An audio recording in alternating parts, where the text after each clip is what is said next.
नमस्कार, मैं सुनीता कथा मंथन में आप सबका स्वागत करती हूँ। कथा मंथन में आज सुनिए अजय जी द्वारा रचित कहानी गैंग्रेन।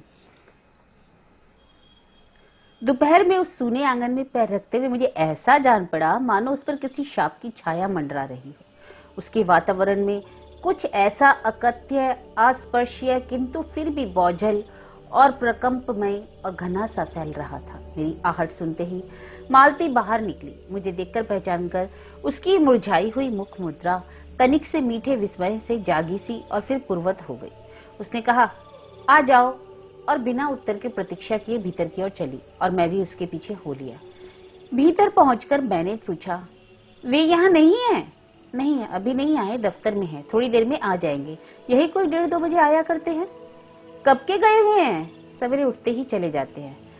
मैं हूं कर पूछते हुए, और तुम इतनी देर तक क्या करती हो? फिर सोचा आते ही एकाएक प्रश्न ठीक नहीं है और चारों तरफ कमरे में देखने लगा।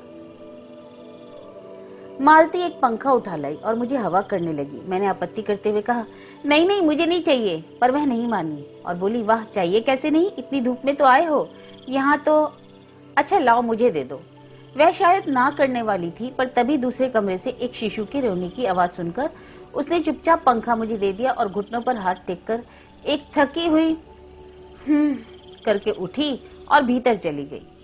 मैं उसके जाते हुए दुबले शरीर को देखकर सोचता रहा, यह क्या है? यह कैसी छाया इस घर पर छाई हुई है?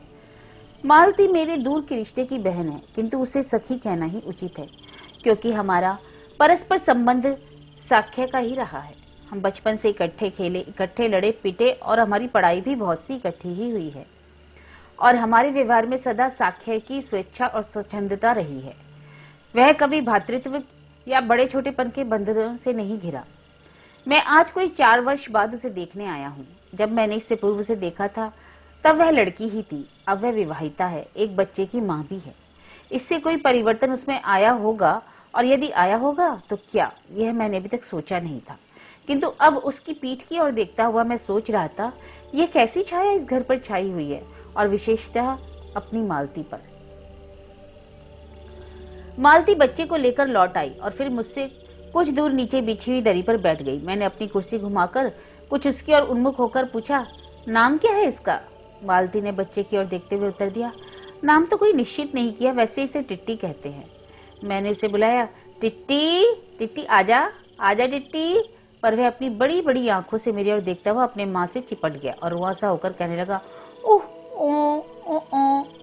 मालती ने फिर उसकी ओर एक नजर देखा, फिर आंगन की ओर देखने लगी। काफी देर मौन रहा। थोड़ी देर तक यह मौन आकस्मिक ही था, जिसकी मैं प्रतीक्षा में था कि मालती कुछ पूछे। किंतु उसके बाद एकाएक मुझे ध्यान आया, मालती ने अभी तक मुझसे कोई बात नहीं की और यह भी नहीं पूछा कि मैं कैसा हूँ, कैसे आया हूँ। चुप बैठी है। क्या विवाह के 2 वर्षों में ही वह बीते दिन भूल गई, या अब मुझे दूर इस विशेष अंतर पर रखना चाहती है? क्योंकि वह निर्बाध स्वच्छंदता अब तो नहीं हो सकती, पर फिर भी ऐसा मौन जैसे कि अजनबी में भी नहीं होना चाहिए।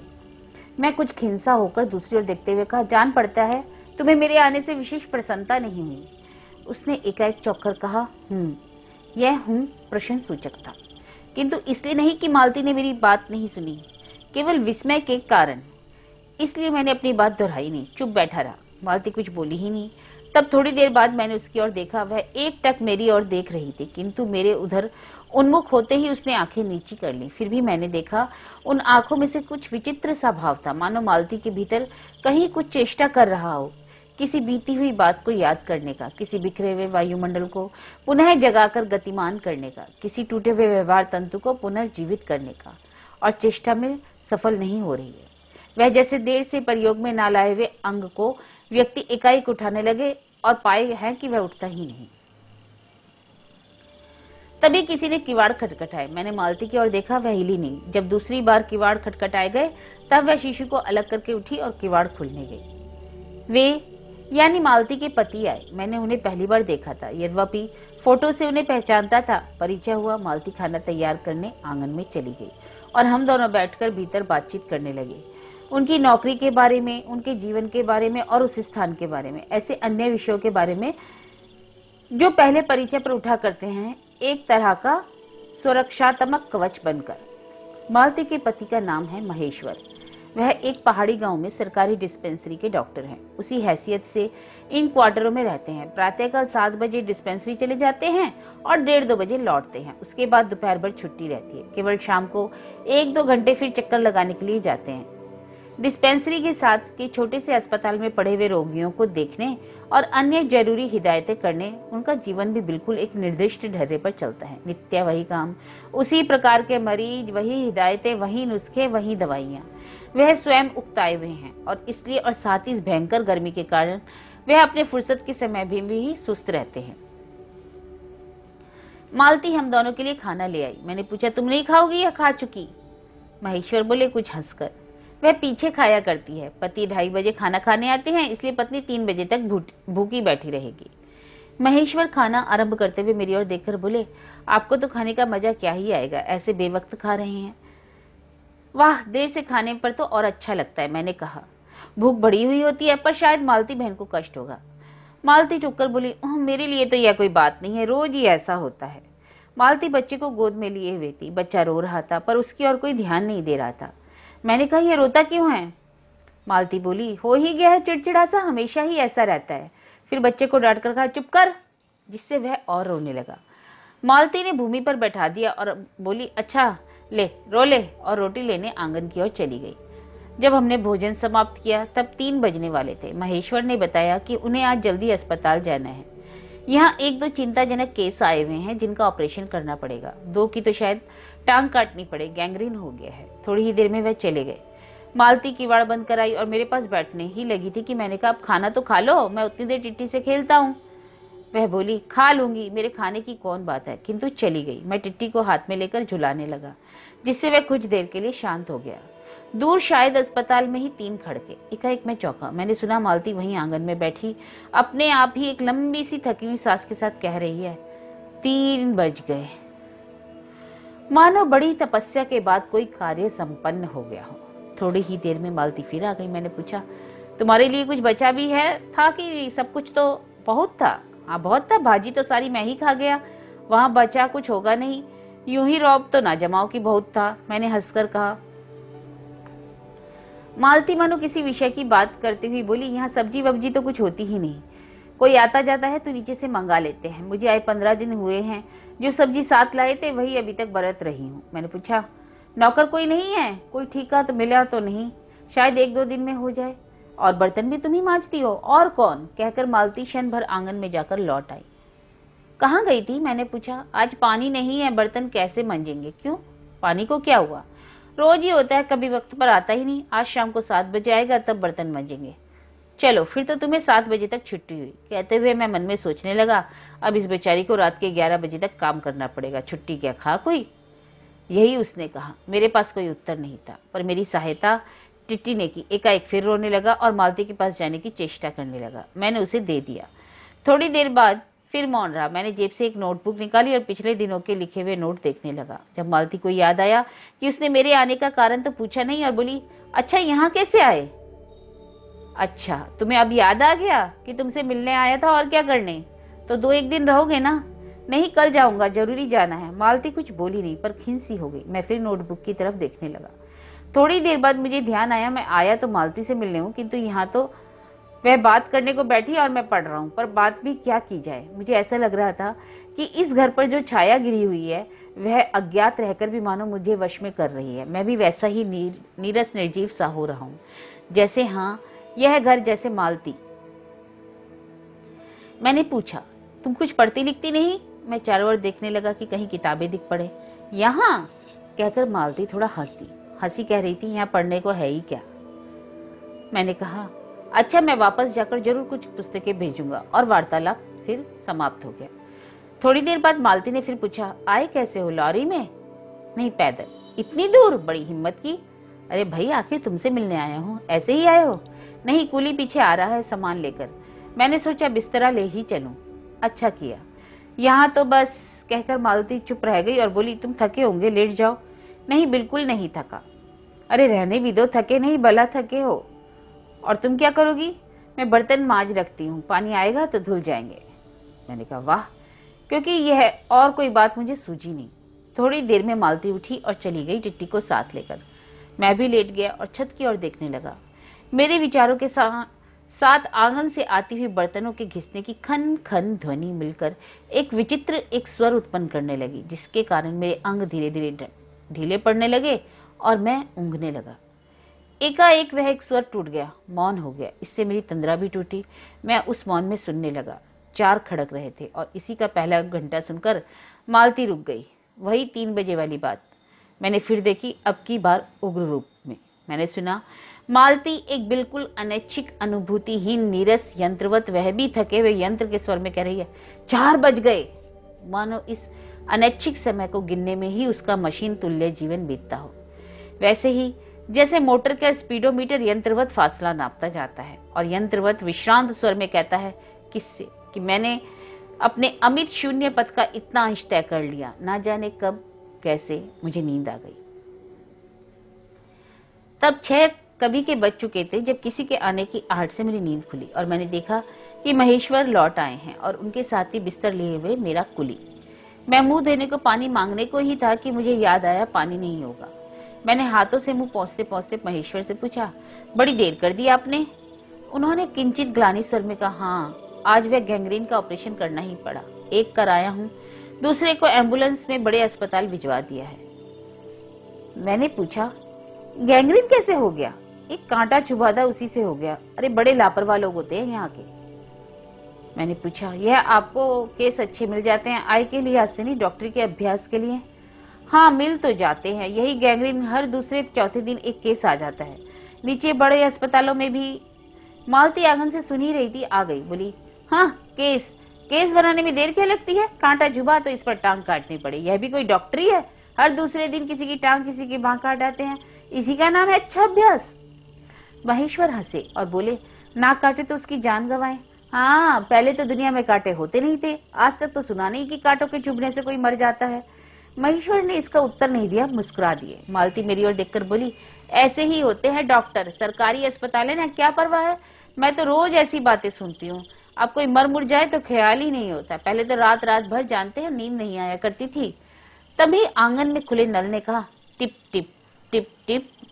मालती ने कहा, लो पानी आ गया, और उठकर चली गई। खनखनाहट से हमने जाना बर्तन धोए जाने लगे हैं। टिट्टी महेश्वर की टांगों के सहारे खड़ा मेरी ओर देख रहा था। अब एकाएक उन्हें छोड़कर मालती की ओर खिसकता हुआ चला। महेश्वर ने कहा, उधर मत जाओ, और गोद में उठा लाए। वह मचलने और चिल्ला चिल्ला कर रोने लगा। महेश्वर बोले, अब रो रो कर सो जाएगा तभी घर में चैन होगा। आप लोग भीतर ही सोते हैं? मैंने पूछा। गर्मी तो बहुत होती है। होने को तो मच्छर भी बहुत होते हैं, पर यह लोहे के पलंग उठाकर बाहर कौन ले जाए? अब के नीचे जाएंगे तो 4 पाइयां ले आएंगे। फिर कुछ रुककर बोले, आज तो बाहर ही सोएंगे, आपके आने का इतना लाभ तो होगा ही। टिट्टी अभी तक रोता ही जा रहा था। महेश्वर ने उसे एक पलंग पर बिठा दिया और पलंग बाहर खींचने लगे। मैंने कहा, मैं मदद करता हूँ, और दूसरी ओर से पलंग उठाकर निकलवा दी।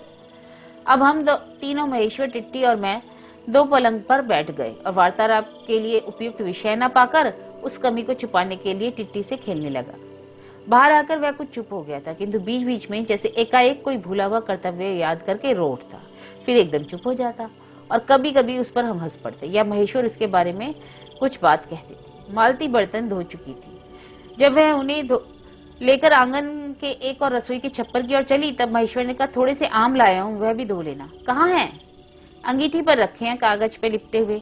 मालती ने भीतर जाकर आम उठाए और अपने आंचल में डाल लिए। जिस कागज में वे लिपटे हुए थे वह किसी पुराने अखबार का टुकड़ा था। मालती चलती चलती संध्या के उस क्षण प्रकाश में उसी को पढ़ती जा रही थी। वह नल के पास जाकर खड़ी उसे पढ़ती रही। जब दोनों ओर पढ़ चुकी तब एक लंबी सांस लेकर उसे फेंककर आम धोने लगी। मुझे एकाएक याद आया, बहुत दिनों की बात थी जब हम अभी स्कूल में भर्ती हुए ही थे। हमारा ये सबसे बड़ा सुख, सबसे बड़ी विजय थी। हाजिर हो चुकने के बाद चोरी से क्लास से निकल भागना और स्कूल से कुछ दूरी पर आम के बागीचे में पेड़ों पर चढ़कर कच्ची आमियां तोड़ तोड़ कर खाना। मुझे याद आया, कभी जब मैं भाग आता और मालती नहीं आ पाती थी तो मैं भी खिन्न मन से लौट आया करता था। मालती कुछ पढ़ती नहीं थी, उसके माता पिता तंग थे। एक दिन उसके पिता ने उसे एक पुस्तक ला कर दी। मैंने कहा, इसके 20 पेज रोज पढ़ा करो, हफ्ते भर बाद देखूं इसे समाप्त कर चुकी हो, नहीं तो मार मार कर चमड़ी उधेड़ दूंगा। मालती ने चुपचाप किताब ले ली, पर क्या उसने पढ़ी? या नित्य ही उसके 10 पन्ने 20 पेज फाड़कर फेंक देती, अपने खेल में किसी भांति फर्क न पड़ने देती। जब 8वें दिन उसके पिता ने पूछा किताब समाप्त कर ली, तो उत्तर दिया हाँ कर ली। पिता ने पूछा लाओ मैं प्रश्न पूछूंगा, तो चुप खड़ी रही। पिता ने कहा तो उद्यत स्वर में बोली किताब मैंने फाड़कर फेंक दी, मैं नहीं पढ़ूंगी। उसके बाद तो वह बहुत पिटी, पर यह बात अलग है। और इस समय मैं यह सोच रहा हूँ कि वह उद्यत और चंचल मालती आज कितनी सीधी हो गई, कितनी शांत, और एक अखबार के टुकड़े को तरसती है। यह क्या? यह तभी महेश्वर ने पूछा रोटी कब बनेगी? बस अभी बनाती हूँ। पर अब की बार जब मालती रसोई की ओर चली, तब टिट्टी की कर्तव्य भावना बहुत विस्तीर्ण हो गई। वह मालती की ओर हाथ बढ़ाकर रोने लगा और नहीं माना। मालती उसे भी गोद में लेकर चली गई। रसोई में बैठकर एक हाथ से उसे थपकने और दूसरे से कई छोटे छोटे डिब्बे उठाकर सामने रखने लगी, और हम दोनों चुपचाप रात्रि की और भोजन की और एक दूसरे के कुछ कहने की, ना जाने किस किस न्यूनता की पूर्ति की प्रतीक्षा करने लगे। हम भोजन कर चुके थे और बिस्तरों पर लेटे थे कि टिट्टी सो गया था। मालती पलंग के एक और मोमजामा बिछाकर उसे उस पर लिटा दिया। वह सो गया था, पर नींद में कभी कभी चौंक उठता। एक बार तो उठकर बैठ भी गया, पर तुरंत लेट गया। मैंने महेश्वर से पूछा आप तो थके होंगे, सो जाइए। वह बोले थके तो आप भी होंगे, 18 मील पैदल चलकर आए हैं। किंतु उनके स्वर में मानो जोड़ दिया थका तो मैं भी हूँ। मैं चुप ही रहा। थोड़ी देर में किसी अपर संज्ञा ने मुझे बताया कि वह ऊँघ रहे हैं, और लगभग 10:30 बजे थे। मालती भोजन कर रही थी। मैं थोड़ी देर मालती की ओर देखता रहा।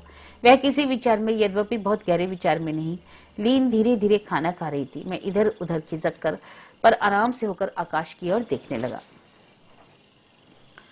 पूर्णिमा थी, आकाश अनभ्र था। मैंने देखा उस सरकारी क्वार्टर की दिन में अत्यंत शुष्क और नीरस लगने वाली स्लेट की छत भी चांदनी में चमक रही थी। अत्यंत शीतलता और स्निग्धता से झलक रही थी, मानो चंद्रिका उन पर बहती हुई आ रही हो, झर रही हो। मैंने देखा पवन में चीड़ के वृक्ष, गर्मी से सूख कर मटमैले हुए चीड़ के वृक्ष धीरे धीरे गा रहे हैं कोई राग जो कोमल है किंतु करुण नहीं, अशांति में है किंतु उद्वेग में नहीं। मैंने देखा प्रकाश से धुंधले नीले आकाश के तट पर जो चमगादड़ नीरव उड़ान से चक्कर काट रहे हैं, वे भी सुंदर दिखते हैं। दिन भर की तपन, अशांति, थकान, धा पहाड़ी से भाप से उठकर वातावरण में खोई जा रही थी, जिसे ग्रहण करने के लिए पर्वत शिशुओं ने अपनी चीड़ वृक्ष रूपी भुजाएं आकाश की ओर बढ़ा रखी हैं। पर यह सब मैंने ही देखा, अकेले मैंने।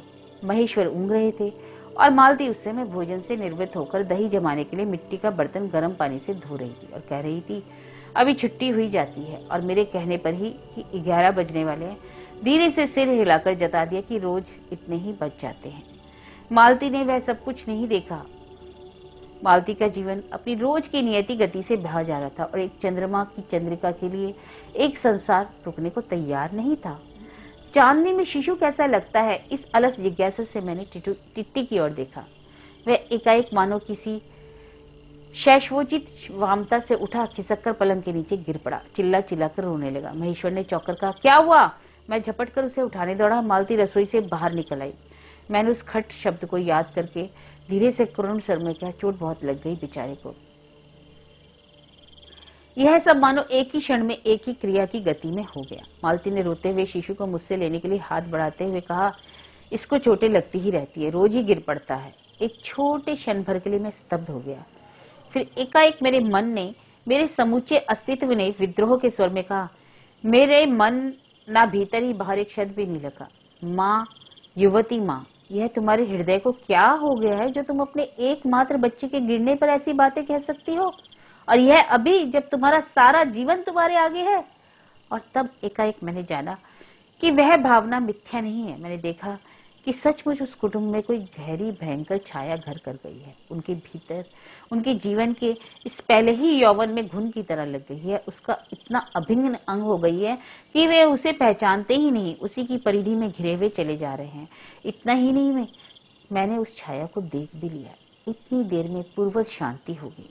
महेश्वर फिर लेटकर ऊँघ रहे थे। टिट्टी मालती के लेटे हुए शरीर से चिपटकर चुप हो गया। यद्यपि कभी एक आध सिसकी उसके छोटे से शरीर को हिला देती। मैं भी अनुभव करने लगा था कि बिस्तर अच्छा सा लग रहा है। मालती चुपचाप ऊपर आकाश में देख रही थी, किंतु क्या चंद्रिका को या तारों को। तभी 11 का घंटा बजा। मैंने अपने भारी हो रही पलकें उठाकर अकस्मात किसी अस्पष्ट प्रतीक्षा से मालती की ओर देखा। 11 के पहले घंटे की खड़कन के साथ ही मालती की छाती एकाएक फफोले की भांति उठी और धीरे धीरे बैठने लगी और घंटा ध्वनि के कंपन के साथ ही मुंह खो जाने वाली आवाज में उसने कहा, 11 बज गए।